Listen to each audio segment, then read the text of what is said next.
दोस्तों, आज मैं 2024 में आई मुफासा दी लायन किंग मूवी को फुल एक्सप्लेन करने वाला हूं, जो दी लायन किंग मूवी का प्रिक्वल है। तो चलिए आज की एक्सप्लेनेशन को स्टार्ट करते हैं।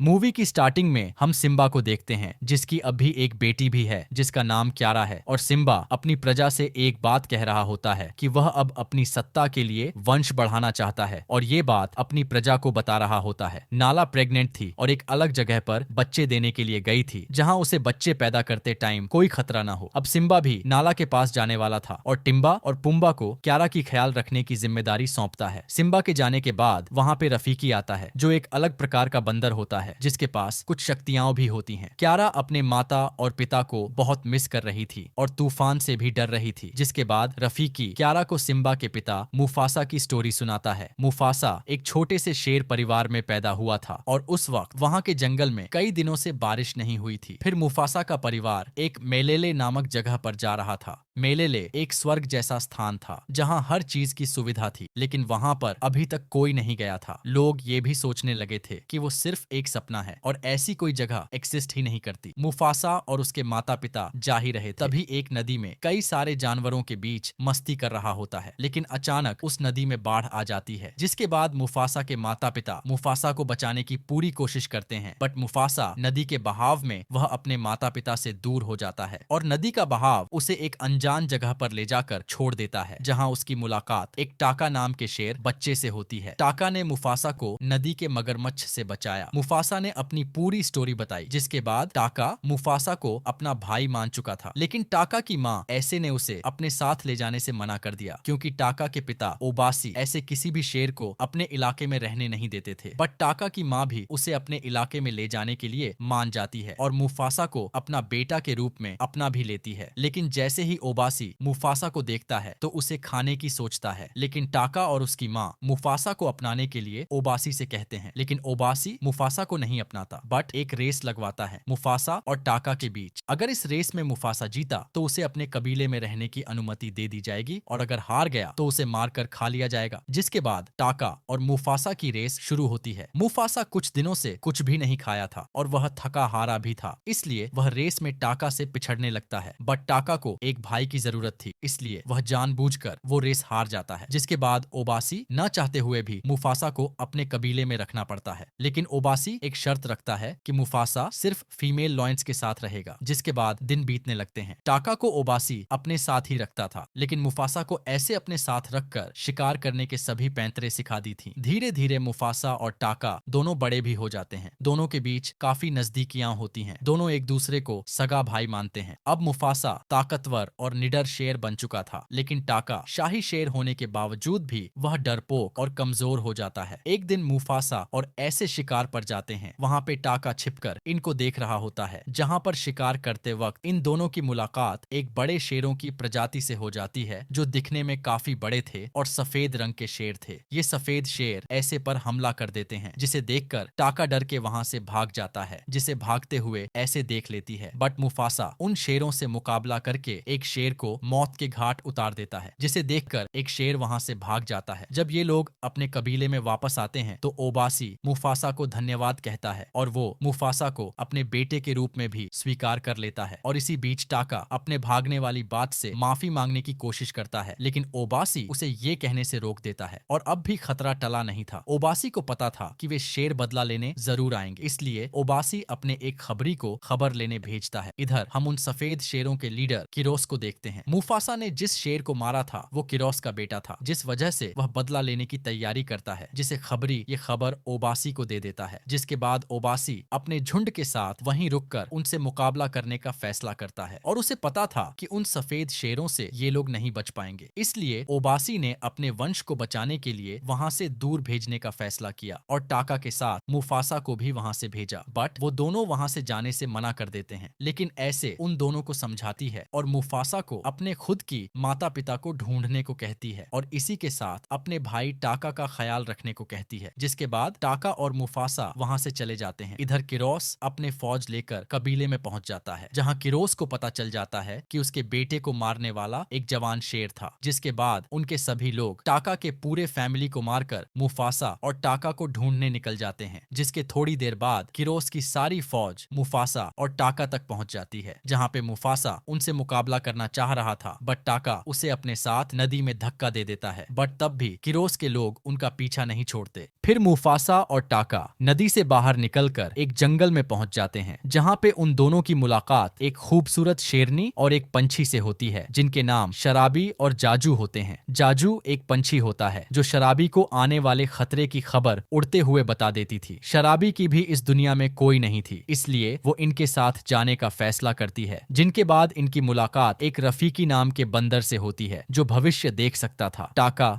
रफीकी को खाने वाला था, लेकिन तभी रफीकी बोलता है, तुम लोग अभी कहाँ जा रहे हो ये जानता हूँ और उस जगह का रास्ता भी मालूम है। जिसके बाद वे रफीकी को नहीं खाते। दरअसल ये लोग मेलेले नामक जंगल में जा रहे थे और रफीकी उस जगह पर कभी नहीं गया था, बस उसने उसे अपने सपने में देखा था, लेकिन उसे यकीन था कि वो जगह सच में मौजूद है। फिर ये सभी आगे निकल जाते हैं। आगे जाते हुए टाका को शराबी से प्यार हो जाता है। जिसके बाद टाका मुफासा से शराबी को पटाने के लिए कुछ आइडिया पूछता है। जिसके बाद मुफासा उसे एक आइडिया बताता है। जिसके बाद टाका शराबी से बात करता है। हालांकि इस आइडिया से उनके बीच बातें तो शुरू हो जाती हैं, लेकिन शराबी टाका से प्यार नहीं करती। इधर किरोस अपनी फौज लेकर पीछा करते हुए इनके पास पहुंच जाता है और वे लोग इन पर हमला करने की कोशिश करते हैं। तभी उस जगह से बहुत सारे हाथियों का झुंड जा रहा होता है, जिससे मुफासा उनसे मदद मांगने की कोशिश करता है, लेकिन उसकी बात कोई नहीं सुनता। तभी शराबी को एक पेड़ पर मधुमक्खियों का छत्ता दिखाई पड़ता है। फिर शराबी उस पेड़ पर चढ़कर उस छत्ते को हाथियों के झुंड के बीच गिरा देती है, जिस वजह से हाथियों में भगदड़ मच जाती है और सफेद शेरों को वहां से भागना पड़ता है। लेकिन इधर शराबी पेड़ से अचानक गिर जाती है और हाथियों की भगदड़ के बीच फंस जाती है, जिस कारण वह बेहोश हो जाती है। फिर तभी मुफासा आकर शराबी को हाथियों से अलग कर लेता है। फिर उसके बाद रफीकी कुछ मंत्र पढ़ता है, जिसके बाद शराबी को होश आता है। जिसके बाद मुफासा उससे ये कहता है कि उसकी जान टाका ने बचाई है, ताकि शराबी टाका से प्यार करने लगे। फिर ये लोग आगे बढ़ते हैं। आगे इन लोगों को एक बर्फीला पहाड़ मिलता है। फिर रफीकी बताता है कि इस पहाड़ को पार करने के बाद हम मेलेले पहुंच जाएंगे। फिर ये लोग बर्फीले पहाड़ से होते हुए आगे जाते हैं। बर्फीले पहाड़ में उन सभी के पैरों के निशान बनने लगते हैं। तभी मुफासा जाजू से कहता है कि वो अपने पंखों से इन पैरों के निशान मिटाए, ताकि किरोस और उनकी फौज उन्हें ढूंढ न पाए। फिर जाजू ठीक वैसे ही करता है, वो सभी के पैरों के निशान मिटाते हुए जाता है। तभी इसी बीच शराबी को पता चलता है कि उसकी जान मुफासा ने बचाई थी और शराबी मुफासा को पहले से पसंद करने लगी थी। फिर शराबी अपने प्यार का इजहार कर देती है, जिस पर मुफासा भी शराबी को हाँ कह देता है। इन दोनों को टाका ऊपर से देख रहा था। ये देखकर टाका को बहुत गुस्सा आता है। वो अब अपने भाई मुफासा से नफरत करने लगता है और वो ये सोच लेता है कि अब वो किरोस से जाकर हाथ मिलाएगा और मुफासा को खत्म करवाएगा। जिसके बाद टाका किरोस के पास जाकर उनसे हाथ मिला लेता है और वहां से वह वापस इन लोगों के पास आता है। जिसके बाद ये लोग मेलेले के लिए निकल जाते हैं। जाते हुए टाका निशान छोड़ते हुए जाता है, जिसे देखकर किरोस उस जगह तक पहुंच सके। फिर ये सभी मेलेले पहुंच जाते हैं, जहां पहुंचकर वो सभी काफी खुश थे। लेकिन ये खुशी कुछ ही पलों की होती है, क्योंकि वहां पे किरोस अपनी फौज के साथ पहुंच जाता है। ये देखकर मुफासा हैरान हो जाता है, क्योंकि उसने यहाँ आने के लिए कोई भी निशान नहीं छोड़े थे। तभी किरोस कहता है, हमें यहाँ आने के लिए टाका ने साथ दिया है। इस पर मुफासा को यकीन नहीं होता, लेकिन तभी टाका आकर बोलता है, तुमने मुझसे सब कुछ छीना है, इसलिए मैंने किरोस से हाथ मिला लिया है। जिसके बाद किरोस मुफासा पर हमला कर देता है। इनके बीच जबरदस्त लड़ाई होती है। ये दोनों लड़ते लड़ते एक गुफा में गिर जाते हैं। इधर शराबी वहाँ के सभी जानवरों को समझाती है कि हमें इनसे लड़ना होगा, नहीं तो किरोस इस जगह पर राज करने लगेगा और हम सभी को यहाँ से भागना पड़ेगा। जिस पर सभी जानवर किरोस की फौज के साथ लड़ाई करते हैं। इधर इन दोनों में लड़ाई होती रहती है, जिसमें किरोस मुफासा पर भारी पड़ रहा था। तभी टाका को अपनी गलतियों का एहसास होता है। फिर वो मुफासा की तरफ से लड़ने को जाता है, लेकिन किरोस इतना ज्यादा ज्यादा ताकतवर होता है कि वो दोनों पर भारी पड़ जाता है। जिसके बाद मुफासा और किरोस दोनों लड़ते लड़ते पानी में गिर जाते हैं। जिसके बाद किरोस पर एक बड़ा पत्थर गिर जाता है, जिससे किरोस की वहीं मृत्यु हो जाती है। और इधर सभी जानवर भी किरोस की बाकी फौज को मार चुके थे। जिसके बाद वहाँ के सभी जानवर मुफासा को अपना राजा घोषित करते हैं और टाका को वहाँ से भगाने को कहते हैं। लेकिन मुफासा उसे वहाँ से नहीं भगाता, बल्कि उसका नाम बदल देता है ताकि उसे अब टाका नाम से कभी न पुकारा जाए। जिस पर टाका खुद अपना नाम बदलकर स्कार रखता है। उसी समय मुफासा की माँ को रफीकी वहाँ पर लेकर आता है, जिससे देखकर मुफासा काफी खुश होता है। लेकिन एक दुख की बात होती है कि उसके पिता अब इस दुनिया में नहीं थे। इधर क्यारा इस कहानी को सुनकर काफी खुश होती है। उसके बाद वहाँ पर क्यारा की माँ और पिता आते हैं और अपने साथ क्यारा का एक छोटा भाई भी लाते हैं, जिसे देखकर क्यारा बहुत खुश होती है। और इसी के साथ ये मूवी भी खत्म होती है।